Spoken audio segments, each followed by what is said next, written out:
Եթերում սուրանկյունն է, որի նպատակը արդարության բացահայտումն է, որովհետև լավ է արդար գործի ծառա լինել, քան անարդարի տեր։ Ես Վայա Ղազարյանս եւ Սուրանկյան ստեղծագործական խումբը բարի ուշ երեկո ենք մաղթում ձեզ։ Նախընտրական քարոզարշավի ընթացքում շատ արծարծվեց 300,000 ադրբեջանցիների Հայաստանում բնակեցման թեման։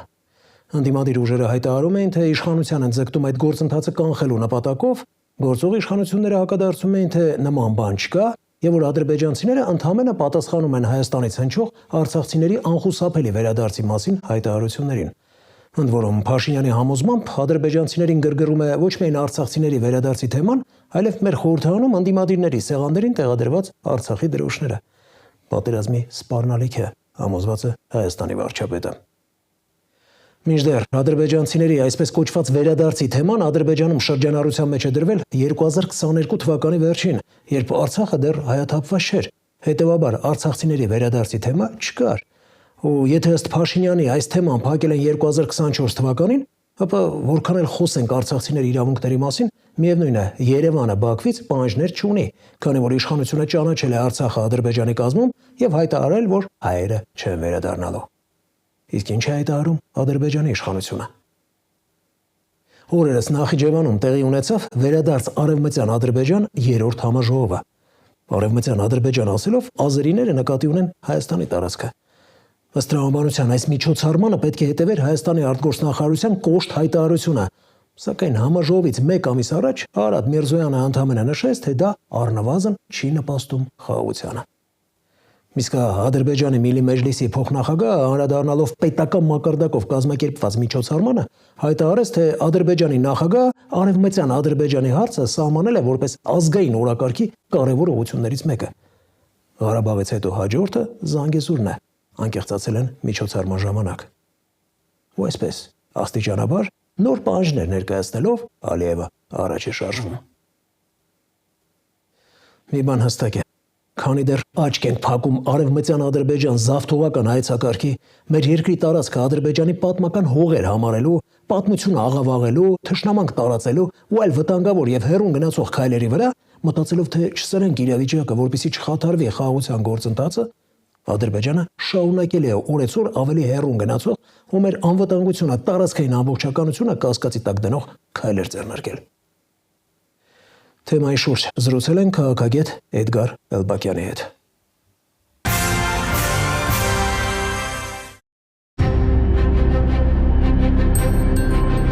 Ուր են 300,000 ադրբեջանցիները։ Ես խորապես հավատում եմ, որ մենք կվերադառնանք։ Ես ուզում եմ լաց լինել ուրախությունից, որովհետև լեռների այդ կողմը հին Ադրբեջանն է։ Կարծում եմ, մենք Արևմտյան Ադրբեջանի մի հատվածում ենք։ Ինչպես է Ադրբեջանը ծախսում միլիոնավոր դոլարներ այս երևույթի տարածման, հանրայնացման վրա։ Մեր հողերը օկուպացվեցին 90-ականների սկզբին, ինչը ստեղծեց հումանիտար աղետ։ Հայաստանից մարդիկ կարող են գնալ ավտոմեքենայով, այդ թվում Բաքու, Ադրբեջանից էլ ավտոմեքենայով կարող են գալ, այդ թվում Երևան։ Ադրբեջանը Հայաստանի տարածքն անվանում է Արևմտյան Ադրբեջան։ Սա պատմությունն աղավաղելու փորձ է, տարածքային պահանջ, թե մեր երկրի տարածքը զավթելու նախապատրաստություն։ Միանշանակ եւ տարածքային հավակնություն է Հայաստանի հանդեպ, եւ Հայաստանի դեմ ապագա զավթողական գործողությունները արդարացնելու, լեգիտիմացնելու միջոց, եւ առհասարակ հայկական պատմական լեգիտիմությունը այս տարածքում վիճարկող քայլ։ Ինչ վերաբերում է Ալմատայի հռչակագրին, ապա դրա մասին խոսույթը միակողմանի է։ Այն թե իբր Ալմատայի հռչակագրով ստորագրող կողմերը ճանաչել են փոխադարձության սկզբունքով միմյանց տարածքային ամբողջականությունը, դա միմիայն Հայաստանի ներկայիս իշխանությունների մեկնաբանությունն է։ Դուք շատ մեծ դժվարությամբ կգտնեք, եթե չասեմ, որ առհասարակ չեք գտնի համանման հայտարարություն Ադրբեջանի կողմից, որ մենք էլ ճանաչել ենք Հայաստանի տարածքային ամբողջականությունը։ Ավելին մենք գիտենք, որ կան ընդդիմադիր պատգամավորներ, ովքեր հատուկ ընթացակարգով ծանոթացել են այսպես կոչված խաղաղության պայմանագրի տեքստի նախագծին եւ հստակորեն հետո հանրային դրա մասին ասել են, որ այնտեղ չկա որևէ հիշատակում քառակուսի կիլոմետրերի եւ դրա ներքո միմյանց ամբողջականությունը ճանաչելու մասին։ Նախիջևանում տեղի ունեցած Վերադարձ Արևմտյան Ադրբեջան 3-րդ փառատոն համաժողովից Բաքվում կայացած Վերադարձ Արևմտյան Ադրբեջան պատմական արդարության եւ մարդու իրավունքների վերականգնում խորագրով միջոցառումից հետո պաշտոնական Երևանը լուռ է։ Ինչու՞։ Ինչպես էր անհրաժեշտ արձագանքել նման միջոցառումներին։ Երբ որ կա արդեն կոնտեքստ, վերջին 6 տարվա, 8 տարվա, եթե կուզեք 30 տարվա, այդ ամբողջ կոնտեքստը հուշում է, որ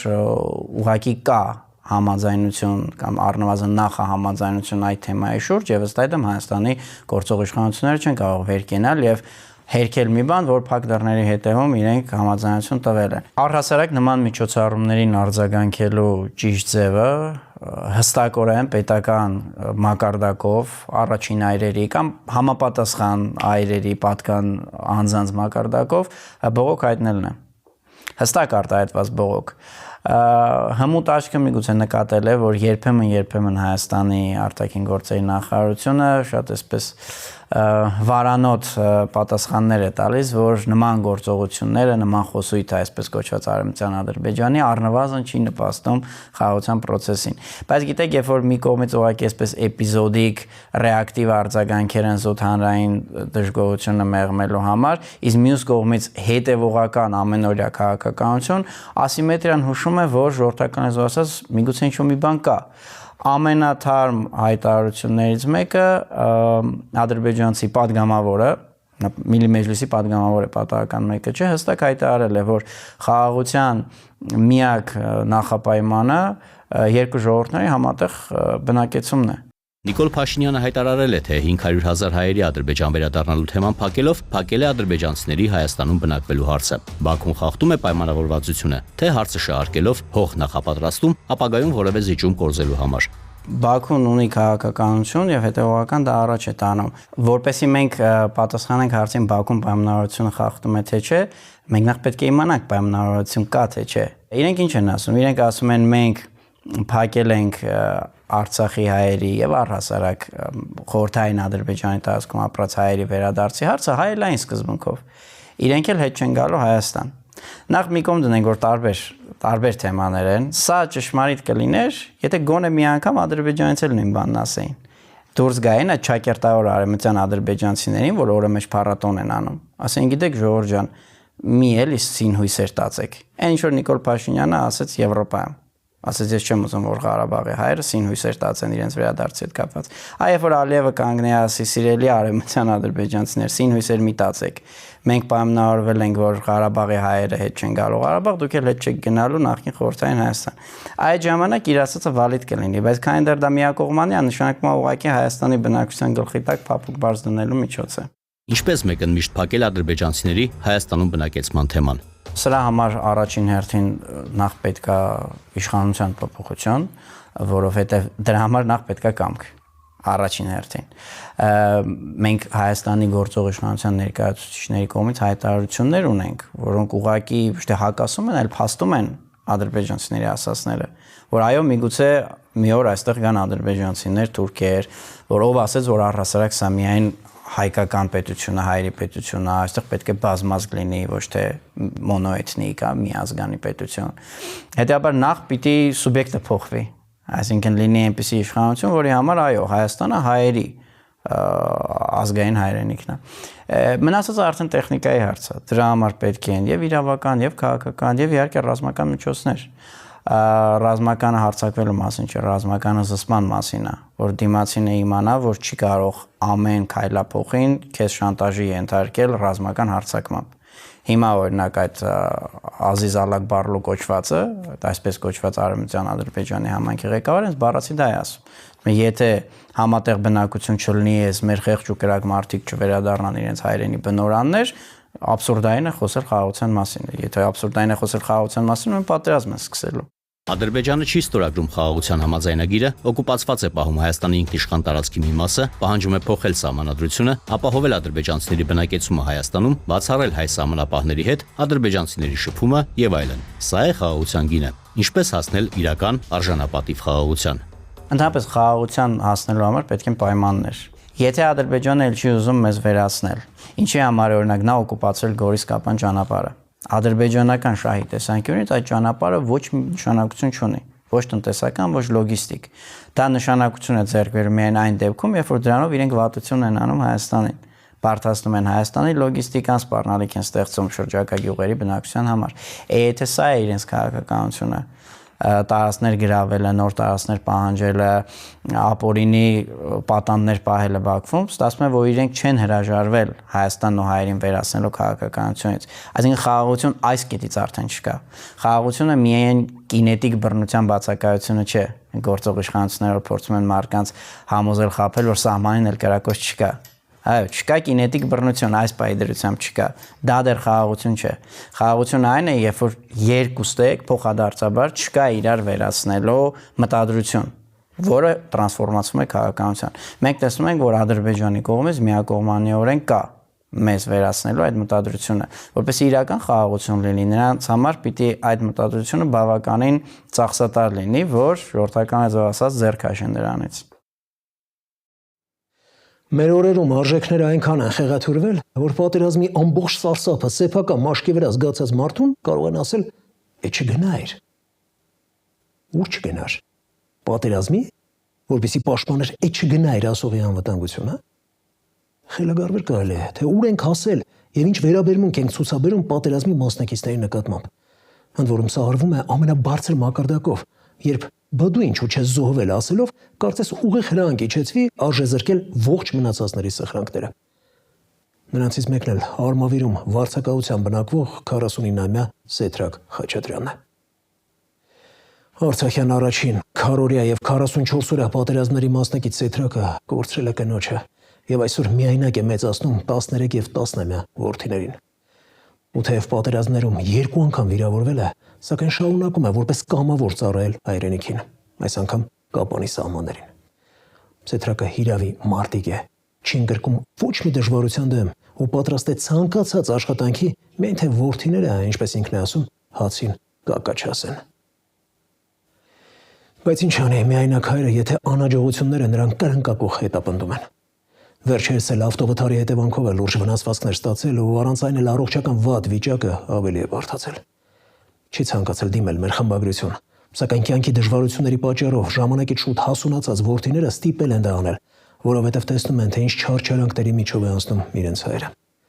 Երբ մեր նկարահանող խմբի անդամները նրանցից հետաքրքրվել են, թե որն է ձեր ամենամեծ ցանկությունը, պատասխանը մեկն է եղել. թող պապան առողջանա։ Բայց դրա համար հարգելի հեռուստադիտողներ գումար է անհրաժեշտ։ Միայն ձեր ակտիվ աջակցության շնորհիվ Սեթրակը կարողանա պայքարել հանուն իր երեխաների ապագայի։ Արժևորենք մեր անվտանգության համար առողջությունը կորցրած 3 պատերազմների մասնակցին։ Ներկայացնում եմ Քնարիկ Պետրոսյանի «Լույս աշխարհում խավարի մեջ»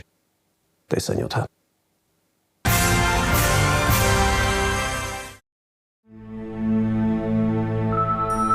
Երբ խոսքը կնոջ մասին է, բառերը հաճախ կես ճանապարհին են մնում, աչքերն արցունքով լցվում։ 49-ամյա Սեթրակ Խաչատրյանը փորձում է պատմել իր կյանքի մասին, բայց ամեն անգամ, երբ հիշում է Լիաննային, հուզմունքը խեղդում է ձայնը։ Նրանք միասին ապրել են ընդամենը 7 տարի, բայց լի սիրով, հոգատարությամբ ու ընտանեկան երջանկությամբ։ Ծանր հիվանդությունն է խլել կնոջ կյանքը։ Սեթրակը մնացել է 2 անչափահաս որդիների հետ, կյանքի դժվարին պայքարի հորձանուտում։ 24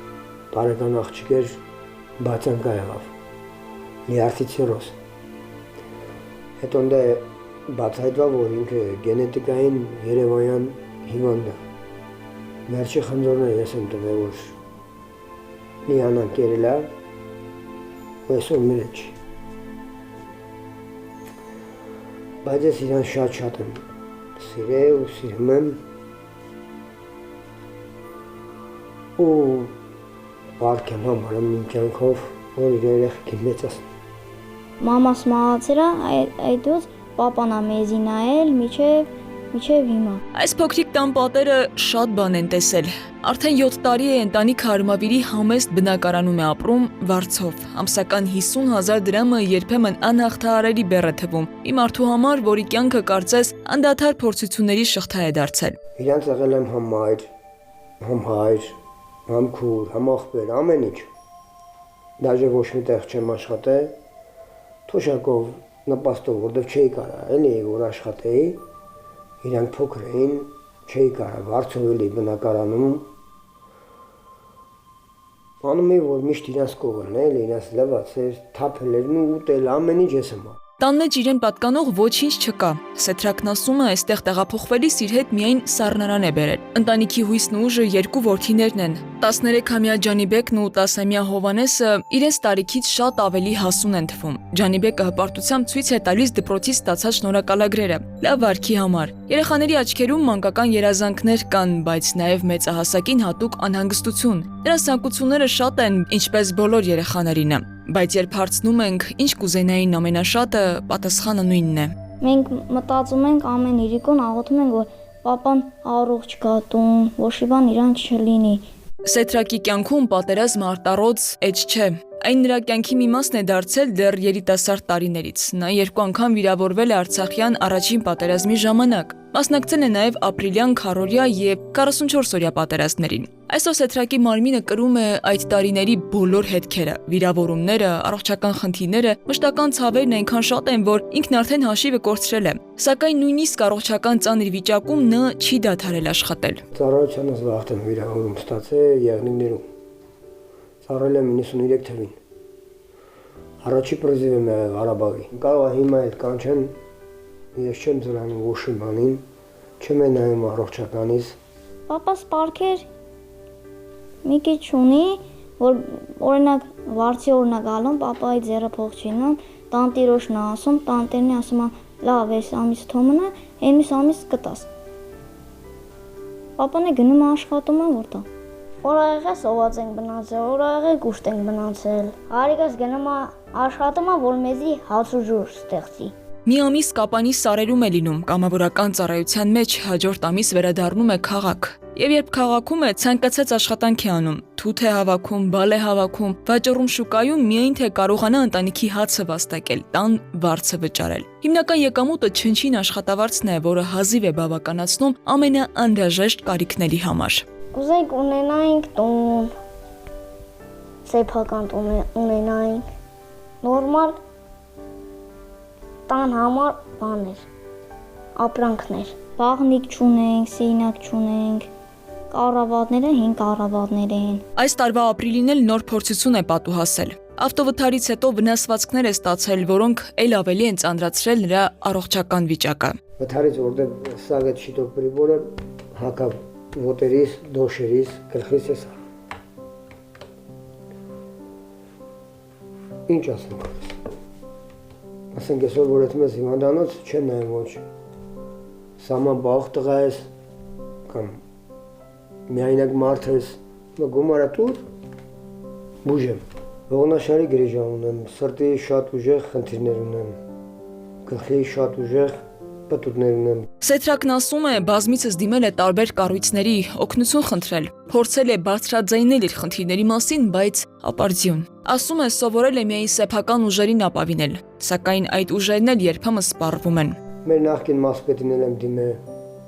մեր քաղաքապետին եմ դիմել, ու մերժված։ Մի անգամ դիմեցի մասպետին Լենականից էր։ Ժողով արեցին, թղթերը դրեցի դեմերը, ասի ես մարդն եմ հարմավիրում, միակ մարդն եմ, որ այս կյանքով ապրում եմ վարձով թափառական, խնդրում եմ ինձ մի հատ աջակցություն արեք, տենց համոզին ճանապարհ են, սենց ասեմ էլի, ու ես էլ հիասթափվել, նպաստս են կդրել, պատճառ բռնելով, որ թոշակները ավելացել են։ Այս ընտանիքում երեխաներն են հոր ուժը դարձել։ Նրանք ամեն ինչ անում են, որ հայրը չկոտրվի, որ շարունակի ապրել ու պայքարել։ Երբեմն թվում է, հենց տղաներն են հորը մեծացնում։ Նրանք իրենց տարիքից շատ ավելի հասուն են։ Մամային որ կորցրել ենք, մենք շատ ենք վատ տարել այդ բանը, ու ամբողջ օրիկոնը մենք աղոթում ենք, որ պապային էջ կորցնենք։ Պապան մեր համար ամեն ինչ անում է։ Ինչ կարողանում է, մեր համար ամեն ինչ անում է, որ մենք ուրիշներին չնայենք բան անենք։ Պահարանի ներսում կոկիկ կախված է նրա զինվորական համազգեստը։ Տարիներ են անցել, պատերազմներն ավարտվել են, բայց համազգեստը դեռ իր տեղում է։ Սեթրակը ժպտում է, կյանքն այլևս իրեն անակնկալի չի բերում։ Դժվարությունների շղթան պատվով է հաղթահարում։ Ու որքան էլ ծանր է վիճակը, նա չի խնդրում խղճալ իրեն, չի դժգոհում։ Միայն ամեն առավոտ արթնանում է նույն մտքով, ինչպես պահել ընտանիքը, ինչպես մեծացնել տղաներին։ Իսկ տղաները, որոնք դեռ պիտի մանկության օրերը վայելեն, ամեն օր, ամեն պահի հոր համար են անհանգստանում։ Նրանց երազանքը ոչ թե նոր հեռախոսն է կամ խաղալիքները, այլ որ հայրը առողջ լինի։ Գուցե հենց սա է ամենացավոտը։ Մի մարդ, որը տարիներ շարունակ կռվել է թշնամու դեմ, հայրենիքի համար այսօր իր ամենադժվար կռիվը տալիս է սեփական տան ներսում, եւ այդ բարդ կռվում նրա կողքին միայն իր 2 փոքր տղաներն են։ Իմ ամբողջ կյանքը ես տվել եմ իմ երեխեքին։ Թող ես այս մանկան, բայց իմ երեխեքը լավ մարդիկ դառնան։ Շատ հպարտ եմ, որ իմ պապայի տղեն եմ, որովհետև ով տենում է, ասում է, «Էս Սեյթոյի տղերքն են,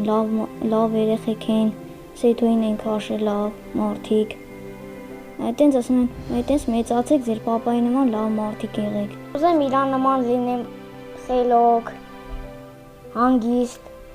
ուժեղ։ Օրվա վերջում Սեթրակը տղաների ձեռքից բռնած գնում է միտեղ, որտեղ վաղուց արդեն լռությունն է ապրում։ Երեքով գալիս են Լիանայի Շիրիմին այցի։ Սեթրակը տղաներին ամեն օր բերում է մոր մոտ, որ խոսեն նրա հետ, հիշեն, պատմեն մայրիկին իրենց օրվա մասին, ու գուցե այդպես մի փոքր մեղմ են կարոտը։ Հետո էլի վերադառնում են իրենց փոքրիկ վարձով կացարանը, որտեղ վաղվա հոգսերը դարձյալ սպասում են։ Կռիվը շարունակվում է, համառ կռիվը։ Քնարիկ Պետրոսյան, Տիգրան Հունանյան, Սուրենգյուն։ Թողարկման երկրորդ հատվածում կներկայացնենք։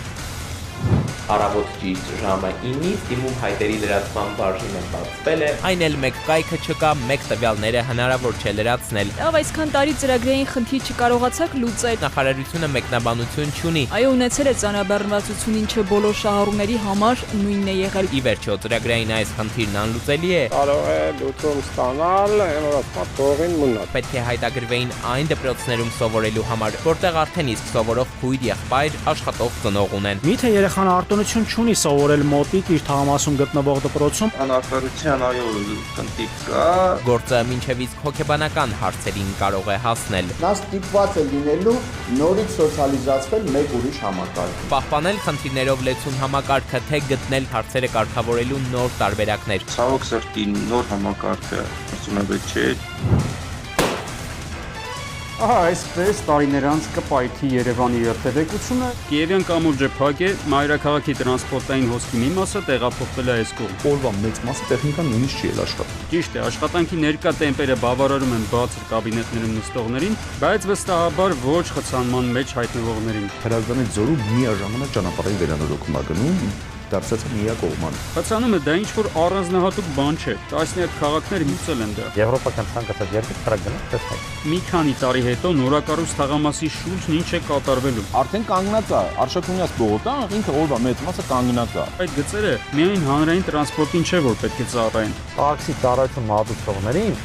հիմնական ճանապարհից հանեն տնից աշխատավայր եւ աշխատավայրից տուն ճանապարհին մարդու անցկացրած ժամանակի պատճառով որքան է կորցնում տնտեսությունը։ Հնայի վրա ինք ունենում այական ազդեցություն։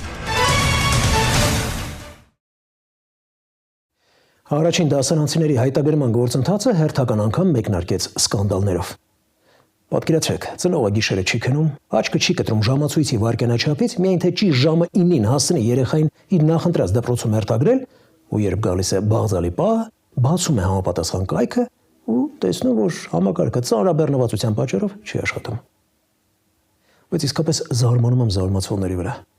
Այո, երբեմն շատ ավելի զարմանալի է լինում ոչ թե բուն իրադարձությունը, այլ դրանից ապշած մարդկանց անկեղծ արձագանքը, իսկ դրանց պակաս համացանցի օգտատերերի շրջանում չկար, թեև ամեն տարի մարդիկ կանգնում են նույն ջարդած դաշտակի առաջ։ Ինչպես կարելի է, հերթական անգամ խաբվեցինք, ինչու են իմ փոխարեն որոշում, թե որ դպրոց տանեն երեխայիս, եւ նման բնույթի մեկնաբանություններ բազմաթիվ էին։ Ու եթե հավելում ենք փաստը, որ նախորդ տարվա համեմատ հայտագրման գործընթացում նաեւ այլ նորամուծություններ կային, հասկանալի է ծնողների սթրեսը։ Օրինակ, գործընթաց անցնելու համար պետք է ունենալ նաեւ էլեկտրոնային ստորագրություն։ Եթե Երևանում կամ այլ քաղաքներում աշխատողների համար սա ընկալելի եւ ընդունելի պահանջ է, գյուղաբնակների դեպքում իրոք կարող են խնդիրներ ծագել։ Բայց սա էլ ամենը չէ։ Պարզում է, որ հայտագրման համար փուլեր կան։ Ասենք, եթե երեխային ուզում եք ձեր շենքի հարևանությամբ գտնվող դպրոց ուղարկել, պետք է սպասեք։ Ինչու՞։ Որովհետև կան արտոնություններ ունեցողներ։ Իսկ ովքեր են նրանք։ Այդ դպրոցում արդեն իսկ սովորող քույր եղբայր ունեցող ապագա աշակերտները, տվյալ դպրոցում աշխատողների երեխաները, հաշմանդամություն ունեցողները եւ այլն։ Մենք թե չզարմանաք, եթե վերջում տեղ չմնա ու ստիպված ձեր երեխային ճանապարհեք մի քանի կիլոմետր հեռավորությամբ գտնվող դպրոցը։ Քաոս է այս ոլորտում,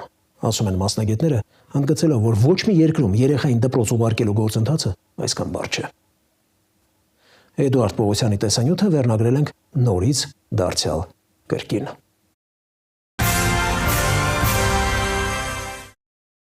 Ոչինչ չասող այս տվյալները առաջին դասարանցիների առցանց հայտագրման կայքից են։ Առավոտ ճիշտ ժամը 9-ից դիմում հայտերի լրացման բաժինը բացվել է, բայց ծնողներն այդպես էլ չեն կարողանում իրենց երեխաներին հայտագրել առաջին դասարան հաճախելու համար։ Հերթական տարին հերթական միևնույն խնդիրը երեխային առաջին դասարան ուղարկելու համար հայտագրելն արդեն տարիներ շարունակ ծնողների սթրեսների պատճառների ցանկն է համալրել։ Նախորդող գիշերը ծնողները չեն քնում, բաց աչքերը ժամացույցի վայրկյանաչափին պահում, որ 9-ի ղողանջների խփելուն պես իրենց երեխայի համար նախընտրած դպրոցում տեղ ամրագրեն, այն էլ մեկ կայքը չկա, մեկ տվյալները հնարավոր չէ լրացնել։ Տարվա նույն ժամանակահատվածում Facebook-ի օրակարգից անպակաս են դժգոհող հայրեր-մայրերի ստատուսները։ Այսօր առավոտյան ժամը 9:00-ին հայտագրման պաշտոնական մեկնարկին համակարգը խափանվել է։ Ամենայն հավանականությամբ պատճառը օգտատերերի միաժամանակյա մեծ հոսքն ու գերծանրաբեռնվածությունն է եղել։ Թեև ցանկացած համակարգի պարագայում տեխնիկական խափանումները հասկանալի են, սակայն նման ռազմավարական նշանակության հարթակները պետք է այնպես նախագծվեն, որպեսզի անխափան սպասարկեն անգամ շատ մեծ թվով միաժամանակյա մուտքեր։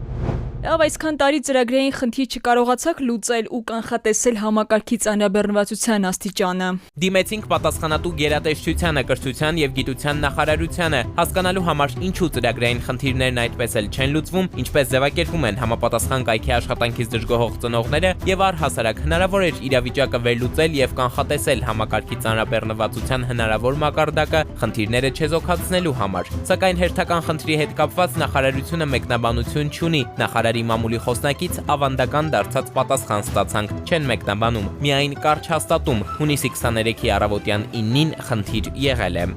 Համակարգը բացվել է ժամը 09:00-ին, այո, ունեցել է ծանրաբեռնվածություն, ինչը բոլոր շահառուների համար նույնն է եղել։ Ծանրաբեռնվածությունը հետզհետե թուլացել է եւ ներկայում աշխատում է առանց որևէ խափանման։ Սուրանկյունը գնաց տեղեկատվական տեխնոլոգիաների մասնագետների գնահատականի հետևից։ Ի վերջո ծրագրային այս խնդիրն անլուծելի է, հարցնում ենք Սամվել Մարտիրոսյանին։ Տեսականորեն կամայական հարց կարող է լուծում ստանալ, որ ասում եմ փողին մունա։ Տեխնիկապես բնականաբար կա հնարավորությունները, կան երկրներ, որոնք Հայաստանից շատ ավելի մեծ են։ Ուղղակի հարցը նրանում է, որ երևի թե առաջինը պետք է երևի բյուջեն այդ ամեն ինչի մեծացնել մեկ, երկրորդը նաև լրացուցիչ բյուջե ունենալ ստրես թեստերի, այսինքն նախորոք այդ համակարգը մեծ քանակի ծանրաբեռնվածության տակ գցել, որպեսզի տեսնել ինքը ոնց է աշխատում։ Դպրոցներում առաջին դասարանցիների հայտագրման համար ծնողների հոգսերն այսքանով չեն սահմանափակվում։ Հունիսի 23-ին մեկնարկել էր դպրոցների ընդունելության միայն երկրորդ փուլը, իսկ առաջինը դեռ հունիսի 8-ից էր սկսվել։ Սա այն երեխաների համար էր, որոնք պետք է հայտագրվեին այն դպրոցներում սովորելու համար, որտեղ արդեն իսկ սովորող քույր, եղբայր, աշխատող ծնող ունեն։ Նաև եթե ընտանիքն անապահով է, երեխան խնամակալության ներքո է կամ էլ հաշմանդամություն ունի։ Պարզ ասած, եթե շենքի առջև գտնվող դպրոցում առաջին փուլով բոլոր տեղերը սպառվեն, երկրորդ փուլով ծնողները ստիպված են որևէ այլ դպրոցի ճամփան բռնել։ Վերանայեք այն հարցը, որ երեխան չի կարող գնալ իր հարևանությամբ գտնվող դպրոց, քանի որ արտոնություններ չունի։ Միթե երեխան արտոնություն չունի սովորել մոտիկ իր թաղամասում գտնվող դպրոցում, այլ տանջվելով պետք է 4 կիլոմետր քայլի 5 տարեկան երեխան։ Վերանայեք այս հարցը, վստահ եմ, ինձ նման շատ ծնողներ կանգնել են այս խնդրի առաջ։ Մեր ժամանակներում այնքան հեշտ էր դպրոց գնալը, իսկ հիմա Սա օրենք չէ, այլ լուրջ խնդիր, որը բազմաթիվ ընտանիքների առաջ է կանգնեցրել անհասկանալի իրավիճակ։ Ինչպես կարող է երեխան չընդունվել իր բնակավայրին ամենամոտ դպրոց, իսկ ծնողներին չտրամադրվի հստակ պատասխան, թե որ դպրոցում եւ ինչ հեռավորության վրա է նա կարող ընդունվել։ Աշխատող ծնողների համար սա ոչ միայն անհարմարություն է, այլև լրացուցիչ բեռ եւ ժամանակի կորուստ։ Անարտարության այո խնդիր կա,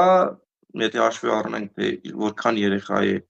տվյալ դպրոցում սովորում եւ ունի քույր եւ եղբայր եւ քանի աշխատող կա դպրոցում եւ կունենան երեխաներ եւ բնականաբար եթե մենք համեմատության տանենք այն երեխաների թվականակի որոնք ընդհանրապես առողջություն չունեն տվյալ դպրոցի հետ Սարերի ձորի տարբերություն իր թվականակի մեջ եւ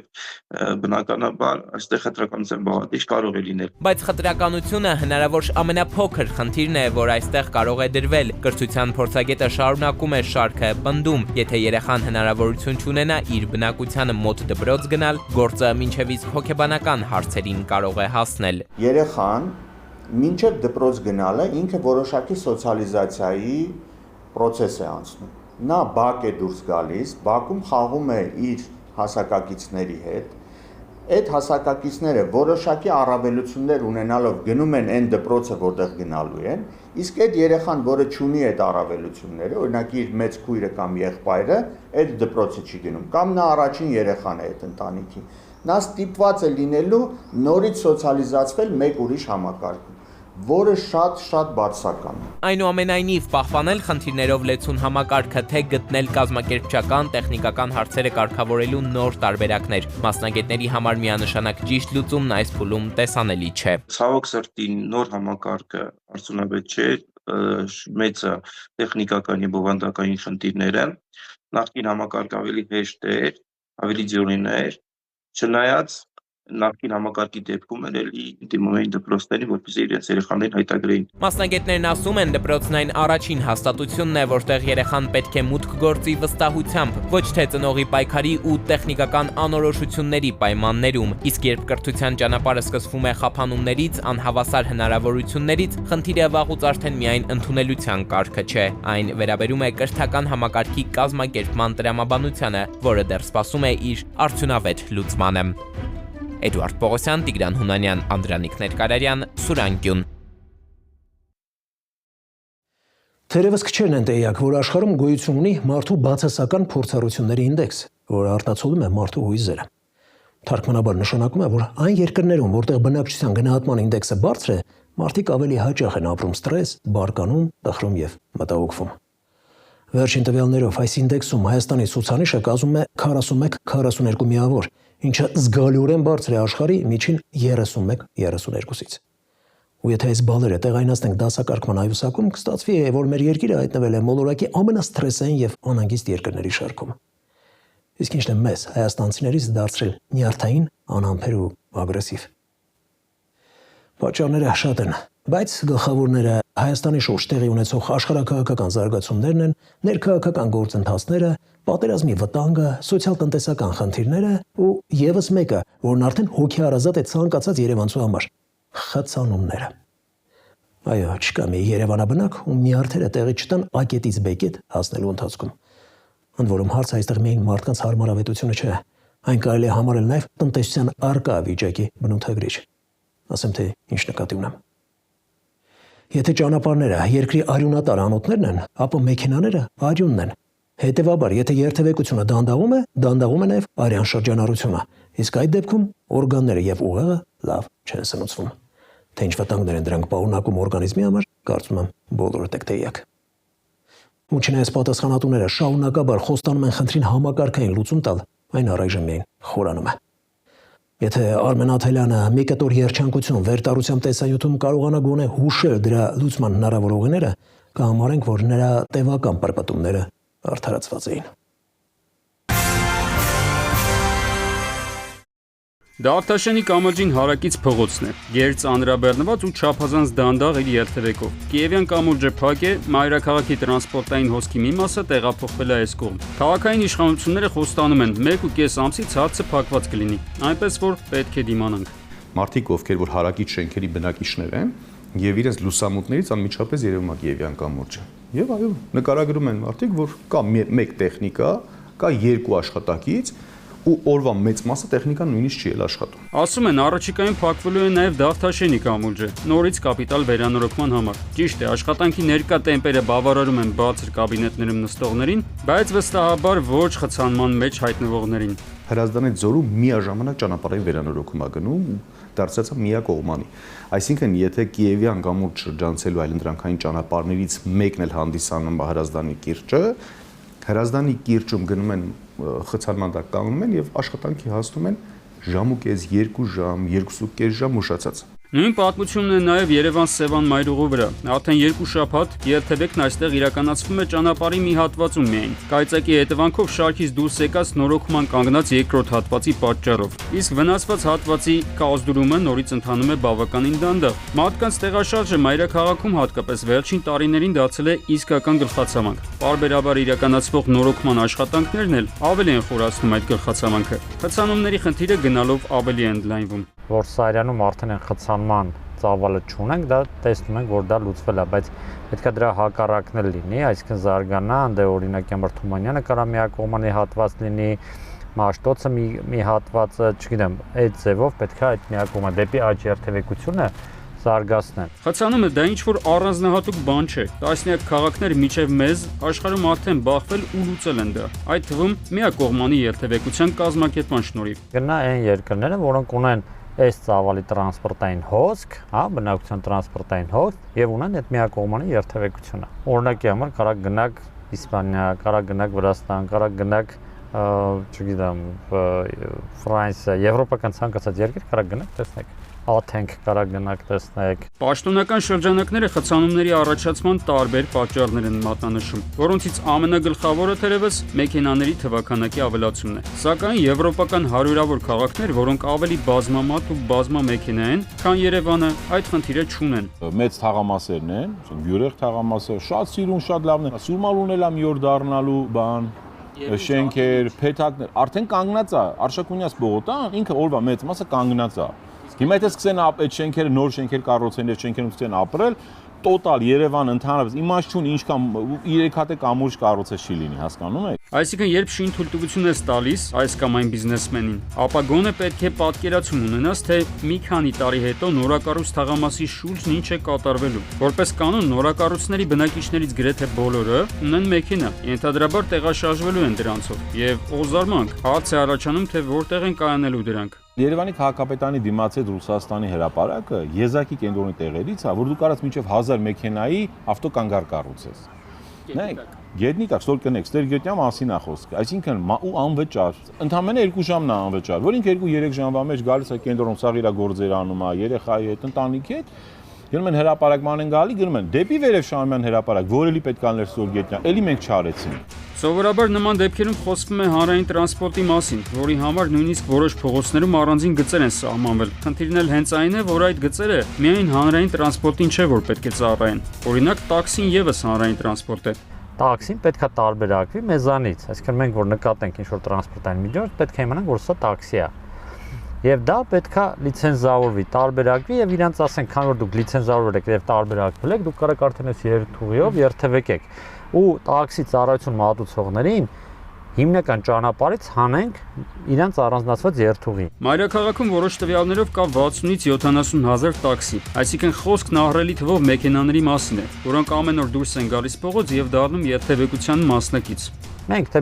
մի ժամ այս կետից այն կետ են կետում, բայց տաքսին ծառայություն է մատուցում։ Ինքը միշտ այդ երթևեկության մեջ է, երթուղին միշտ ծանրաբեռնում է։ Իսկ մարդկանց նյարդային բջիջների ոչնչացումից բացի, ինչ այլ հետևանքների են հանգեցնում խցանումները։ Ամեն տարի աշխարհում հրապարակվում է պետությունների աշխատանքի արտադրողականության ինդեքսը։ Դրանով ֆիքսվում է, թե երկրում մեկ անձը մեկ ժամում միջինը քանի դոլարի պրոդուկտ է ստեղծում։ Առաջին եռյակում Իռլանդիան է, Նորվեգիան եւ Լյուքսեմբուրգը։ Հայաստանն այս ցանկում ոչ պատվաբեր 74-րդ տեղում է։ Պատճառներից մեկը մեզ մոտ աշխատող մարդկանց եւ ապրանքների մի կետից մյուսը տեղափոխելու բարդությունն է։ Այդպիսի հոգեբանական վիճակում երբևէ աշխատակից չի լինում արտադրողական։ Ինքը մինչև գալիս է տպավորություններով կիսվում է, այդ ջայնացած իր այդ կուտակված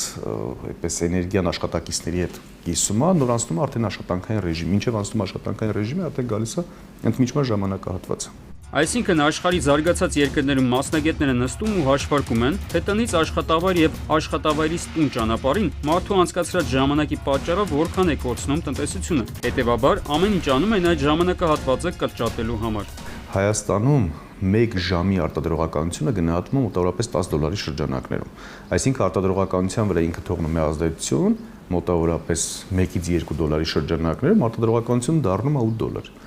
Այսինքն հնայի վրա ինք ունենում էական ազդեցություն կամ կազմակերպությունների շահույթների վրա է ունենում ազդեցություն։ Քաղաքում արագ տեղաշարժը միայն մարդկանց կոմֆորտի հարց չէ, տնտեսության աճն ապահովելու հարց է։ Իսկ դա 1, 2 կամ նույնիսկ 10 քայլանի աշխատանք չէ։ Դա ձեռնարկվող քայլերի համալիր է, որը հաշվի առնում քաղաքի ռելիեֆը, մարդկանց հոգեբանությունը, երկրի ռեսուրսները եւ այլն։ Մենք ժամանակին առաջարկում էինք անենք այդ բաները,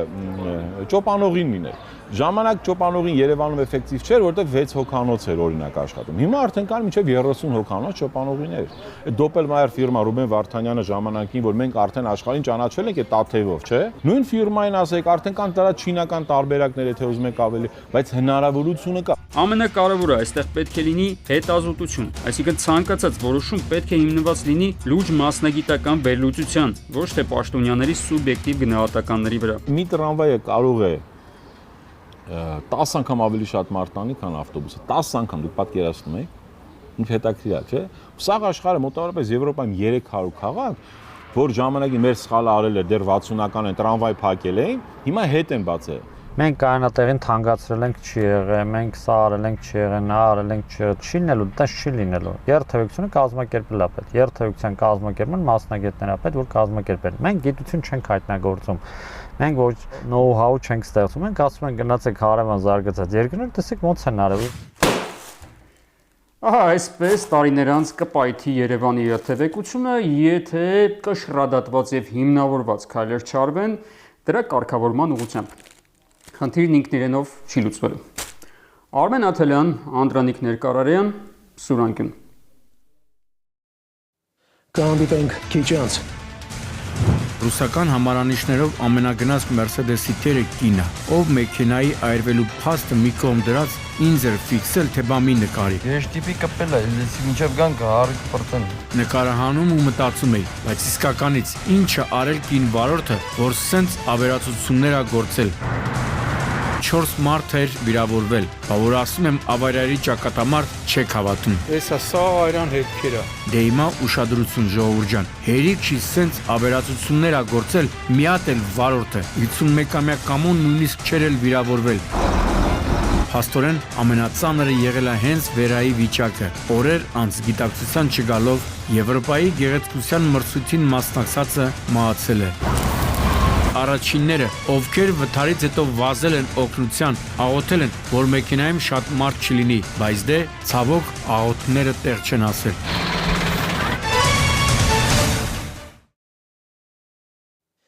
Մայրաքաղաքի Աբելյան փողոցում փետրվարի 18-ին տեղի ունեցած ողբերգական միջադեպից հետո հույս հայտնեցինք, որ իրավապահ համակարգը կձեռնարկի կանխարգելիչ համալիր միջոցառումներ նման դեպքերը գոնե նվազագույնի հասցնելու ուղղությամբ։ Չէ՞ որ կրակոցներից դժում են նաև պատահական անցորդներ։ Անցել է 4 ամիս, բայց սա էլ տեղից չի շարժվում։ Նկատի ունեմ, որ շահմկառույց միջադեպերի պակաս չկա։ Այսինքն հասարակությունը կարծես ընտելանում է այն մտքին, որ կրակոցները դառնում են մեր կենցաղի անբաժանելի մասը։ Երևանի Կիլիկիա թաղամասում տեղի ունեցածը ասվածի վկայությունն է։ Օրը ցերեկով կրկին փոխհրաձգություն, ինչի հետևանքով 4 մարդ ստացավ հրազենային վիրավորում։ Եթե ուշադիր դիտեք կադրերը, կտեսնեք, որ դարպասի եւ հարևանությամբ կայանած մեքենայի վրա առկա են փամփուշտների հետքեր։ Անցորդների շրջանում զոհ չունենալու հանգամանքը միայն երջանիկ պատահականության արդյունք է։ Հարց մեր իրավապահ համակարգին. որքան դեռ պետք է հանդուրժենք այս իրավիճակը։ Թեպետ երևի հարցին սխալ հասցեատեր ընտրեցի։ Նկատի ունեմ հանգամանքը, որ հանցագործությունների աճի հիմնական պատճառներից է երկրում տիրող քաղաքական եւ սոցիալ-տնտեսական անկայուն վիճակը։ Հետևաբար ճիշտ կլինի, եթե հարցը ուղղվի իշխանավորներին։ Պարոնայք իշխանավորներ, դեռ որքան պետք է հանդուրժենք այս իրավիճակը։ Գյումրի Քարակերտ ճանապարհի հարևանությամբ է գտնվում Մարտենի գյուղը։ Գյուղ, որտեղ ամեն տարի արձանագրվում է ողբերգական ելքով ավտովթարների մի քանի դեպք։ Գյուղ, որի բնակիչները արդեն չգիտեն, թե ելում դիմեն, որպեսզի իրենց գյուղի, այսպես ասեմ, ամենաանհարմար վայրում արագաչափ կամ պարկած ոստիկան տեղադրեն։ Շամշյանը նրանցից շատերին անձամբ է ճանաչում։ Ասում է, ամեն վթարից հետո իրավապահները գյուղացիներին հավաստիացնում են, թե նրանց պահանջը որը կբավարարվի, սակայն կարճ ժամանակ անց անհետանում են։ Օրերս վտանգավոր այդ հատվածում իրար էին բախվել Զիլն ու Ֆորդը, ինչի հետևանքով 1 մարդ զոհվեց, 11-ը վիրավորվեց։ Ու Պարոնայք իրավասուներ, կրկին գալու եք գյուղացիների գլխի տակ փափուկ բարձներեք եւ գնաք, իսկ ում վճարած հարկերից եք աշխատավարձ ստանում։ Հիշեք, որտեղ կա իրավունք, այնտեղ կա պատասխանատվություն։ որից խուսափելու համար պատիժ է հասնում։ Թեպետ անցած օրի քրեական քրոնիկոնը դժբախտ պատահարներն ու ավտովթարները Գագիկ Շամշյանի երբ ողբերգությունը չի զգաստացնում տեսանյութում։ Այս ժողովուրդ ջան, հիմա որ ասեմ, այս տեսանյութի հիմնական հերոսները կանայք են, կանանց իրավունքների պաշտպանությամբ զբաղվող որոշ գրանդակերներ կսկսեն մեղադրել, թե բա պարոն Շամշյան, ինչու եք սեռական խտրականություն սերմանում, բայց մի շտապ եք ուրախանալ, թե նոր գրանդ կշայեք Շամշյանի հետ հակամարտության արդյունքում։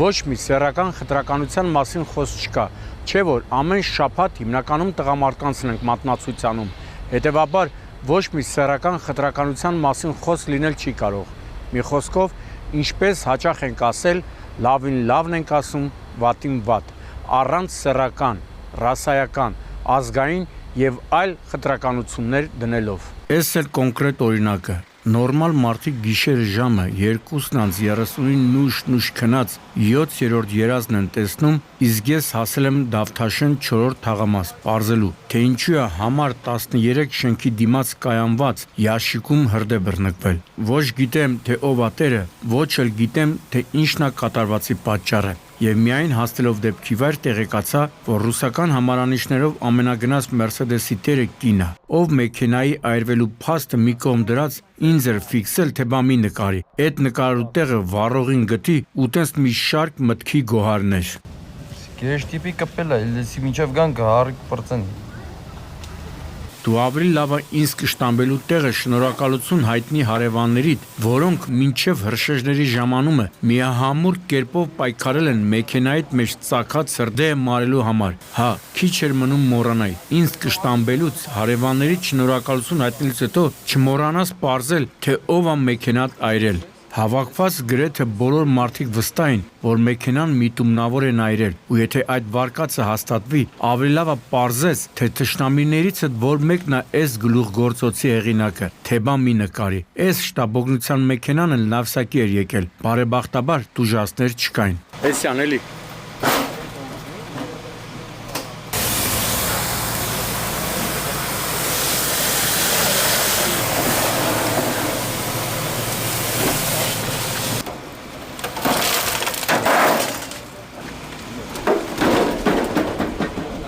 Չենք հեռանում Դավթաշենից ու սեռական խտրականությունից։ Երևի արդեն հասկացաք, որ ներկայացվող դեպքի հերոսը էլի կին է։ Եթե ջենթլմեն չլինեի, հիմա կնոջ անուն, ազգանունն ու տարիքը կհրապարակեի, բայց դե, ինչպես գիտեք, կնոջ տարիքի մասին ընդունված չէ խոսել։ Դրա համար կասեմ, որ գեղեցիկ սեռի մի ներկայացուցիչ օրը ցերեկով էլի Դավթաշեն համայնքում ավելի ստույգ Եղվարդի խճուղուց դեպի աշտարակի խճուղի տանող ճանապարհին, չգիտես ոնց, չգիտես ինչու, այս Պորշով դուրս է գալիս ճանապարհի երթևեկելի գոտուց, անցնում բազալտե եզրաքարի վրայով, բախվում ցուցանակին, ապա երկաթե էլեկտրասյանը տապալում այն եւ հայտնվում կանաչ գոտում։ Մարմնական չէ։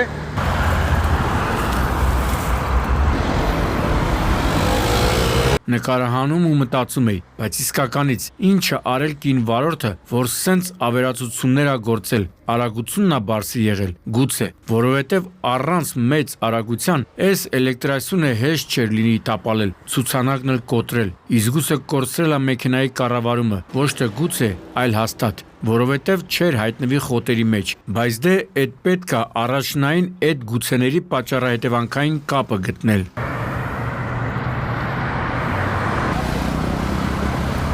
Հետևանքների տեսանկյունից նախորդ տեսանյութի հետ տարբերությունը կայանում է նրանում, որ եթե մեքենայի այրվելու դեպքում օպերատիվ հասած շտաբօգնության բրիգադը դատարկաձեռն վերադարձավ հիվանդանոց, այս պարագայում շտաբօգնությունը կին վարորդին Սոժը տեղափոխել էր հիվանդանոց։ Առողջություն քեզ, գեղեցիկ սեռի ներկայացուցիչ։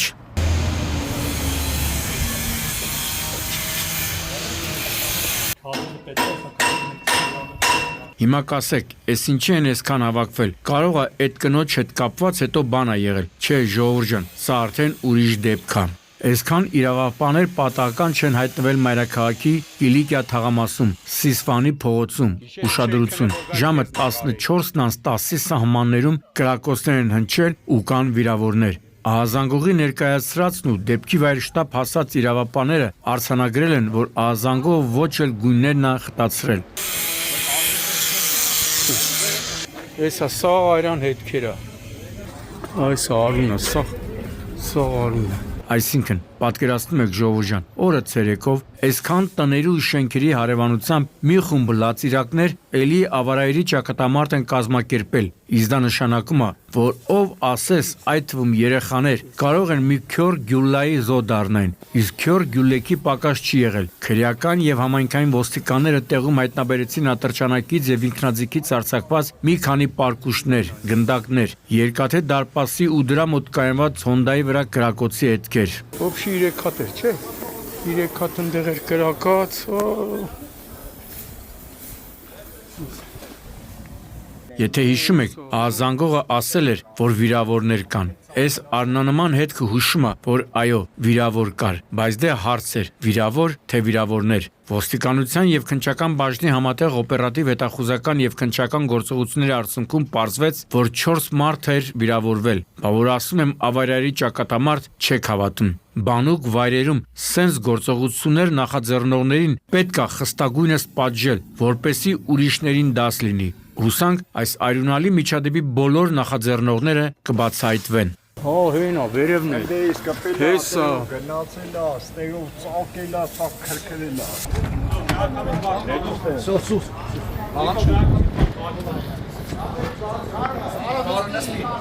Բա չիմացաք, օրերս գնացել էի Եղվարդի զորամաս ու ոչ թե ծանոթից տեսնելու կամ այդ զորամասում միջադեպ արձանագրելու։ Աստված չանի, բոլորն էլ մեր երեխեքն են, այլ խոշոր վթարի հետևից։ Երբ ահազանգողը նշել էր, թե Chevrolet-ի եւ Toyota-ի բախման հետևանքով մեքենաները ուժգին վնասվածքներ են ստացել, ասեցի, գնամ տեսնեմ, թե Chevrolet Volt ասվածը, որի մասնակցությամբ վթարներ չենք ներկայացրել, ինչա ընդհանրապես իրենից ներկայացնում։ Գազպրոմը եկել է։ Հեսա վալոքն գալիս է, գատենա։ Լավ եմ, ոնց որ թե մարդու բան չէր։ Ահ, կարևոր է դա։ Թող գովաշ չնչի, բայց որ այս մեքենան Toyota-ի հետ բախվելուց հետո մեծ արագությամբ հարվածել է նաև բետոնե էլեկտրասյանը, այնուհետև գազատար խողովակներին, տապալել դրանք ու դեռ վրան էլ մեքենայի սփաթ է մնացել, ուրեմն իրոք վատ մեքենա չի։ Դե հիմա ուշադրություն ժողովուրդ ջան, հերիք չի սենց ավերածություններ ա գործել, մի հատ էլ վարորդը 51-ամյա կամոն նույնիսկ չէր էլ վիրավորվել, այ քեզ բացայտում, բա ինչի այս մեքենայի տեղը չգիտեինք, հենա միանգամից առնենք, պրսնենք։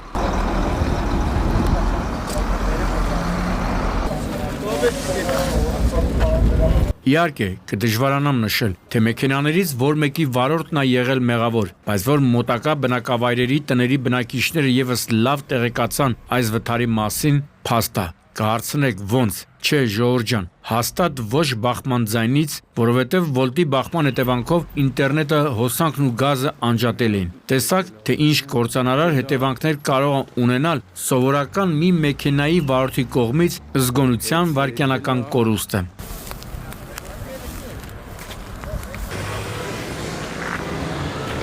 Գործից բերումով ոչ միայն Հայաստանի տեսարժան վայրերի հետ եմ ծանոթանում, այլև զանազան տեղեկատվության, որին նախասիրություններից եւ այլ հանգամանքներից ելնելով չեմ տիրապետում։ Օրինակ, տեղյակ չէի, որ 2022-ին գեղեցկության եվրոպական մրցույթում Հայաստանը ներկայացրել է արցախցին, իսկ ավելի ստույգ Հադրութի աղջիկը 31-ամյա Վերա Սաֆարյանը։ Ցավոք, այս տեղեկատվությունը հասու դարձավ ողբերգական դեպքի պատճառով։ Դոջուր, հա տղեկ։ Վաշ։ Դոջեն ուր հասել արա։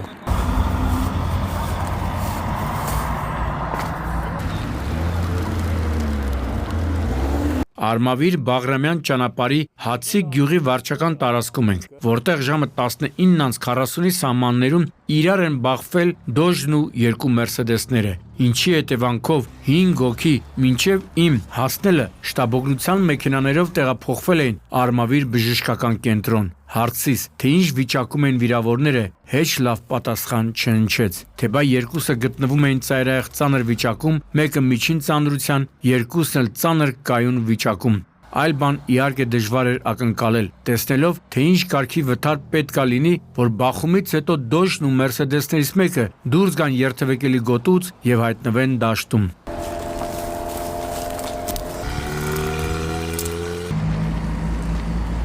Հետո արդեն պարզվեց, որ ամենաշատը տուժել են Մերսեդեսում գտնվողները, ստեղ ևս գործել է Զակոն Պոդլսցին։ Նկատի ունեմ փաստը, որ վթարի պահին մեքենայում լիքը մարդ է եղել, մասնավորապես, բացի վարորդից, 28-ամյա Արթուր Գրիգորյանից մեքենայում եղել են ուղևորներ, 11-ամյա Ալեքսանդրը, 31-ամյա Վերա Սաֆարյանն ու 57-ամյա Լիլիա Սաֆարյանը։ Փաստորեն ամենածանրը եղել է հենց Վերայի վիճակը, որին Արմավիր բժշկական կենտրոնից ռեանիմոբիլով տեղափոխել են Երևանի Սուրբ Գրիգոր Լուսավորիչ բժշկական կենտրոն, որտեղ էլ օրեր անց գիտակցության չգալով Եվրոպայի գեղեցկության մրցույթին մասնակցածը մահացել է։ Հաստատ սատանան Արցախի ու արցախցիների վրա է աչք դրել։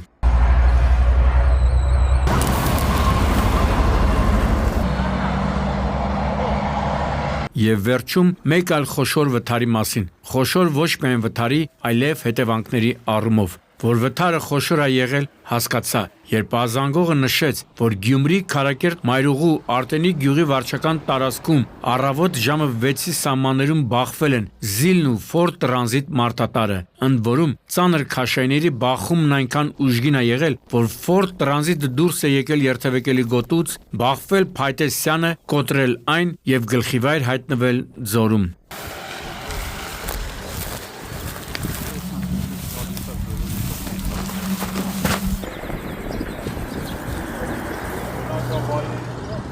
Այս դրվագից հասկացաք, որ իրականում Ֆորդը ահագին էլ ներքև է գլորվել ու երևի թե առաջինները, ովքեր վթարից հետո վազել են օգնության, աղոթել են, որ մեքենայում շատ մարդ չլինի, բայց դե ցավոք աղոթները տեղ չեն ասել։ Ու երբ լսեցի, թե քանի մարդ է գտնվել վթարի պահին մեքենաներում, դա արդեն ոչ թե Զակոն Պոդլսցին էր, այլ չգիտեմ ինչն էր։ Պատկերացրեք, 12 հոգի, որից մեկը տեղում մահացել էր, իսկ 11-ին տեղափոխել էին մի մասին Թալինի, մի մասին Արմավիր բժշկական կենտրոններ, որտեղից էլ մի քանիսին ռեանիմոբիլներով տեղափոխել էին Երևանի մասնագիտացված հիվանդանոցներ։ Աշտարակն եկե թե Թալինի։ Երեք ավտո աշտարակն եկե ու Թալինի բժշկական կենտրոն։ Թալինը վիրավորներին տեղափոխել է։ Արագաչափ է առաջարկում։ Արագաչափ պոլիցիա տնեն։ Ես 20 տավարյա եղնում ստեղ։ Պարոնայք իրավասուներ, ես էլ ստեղի բնակիչների խոսքը ձեզ, դե գիտենք, մինչև դանակը ոսկորին չի ասնում, մինչև ամենավերջին խոսքերը չեն լսվում, դժվարությամբ եք իրար գալիս։ Այո, այս հատվածում անընդհատ դեպքեր են պատահում, մեքենաները մեծ արագություն են զարգացնում, կամ արհեստական անարդություններ դրեք, կամ արագաչափ։ Պարզեցի նաև, որ բեռնատարի վարորդը եղել է Արտենի գյուղի բնակիչ Նարեկը, ով 1 տարի առաջ է զորացրվել ու առավոտ կանուղ գնում էր դաշտ խոտ հավաքելու, իսկ մարտատար Ֆորդ Տրանզիտի վարորդն ու ուղևորների մեծ մասը Շիրակի մարզի բնակիչներ էին, ովքեր առավոտ կանուղ գնում էին գյուղատնտեսական աշխատանքներ կատարելու, ավելի ճիշտ ծիրան հավաքելու։ Ժողովուրդ ջան, իրոք սատանան մեր վրա աչք ունի։ Դեռ չեն այդ մարդիկ։ Գնում են հանապազորը հաց աշխատել։ Հա։ Եվ խնդրեմ։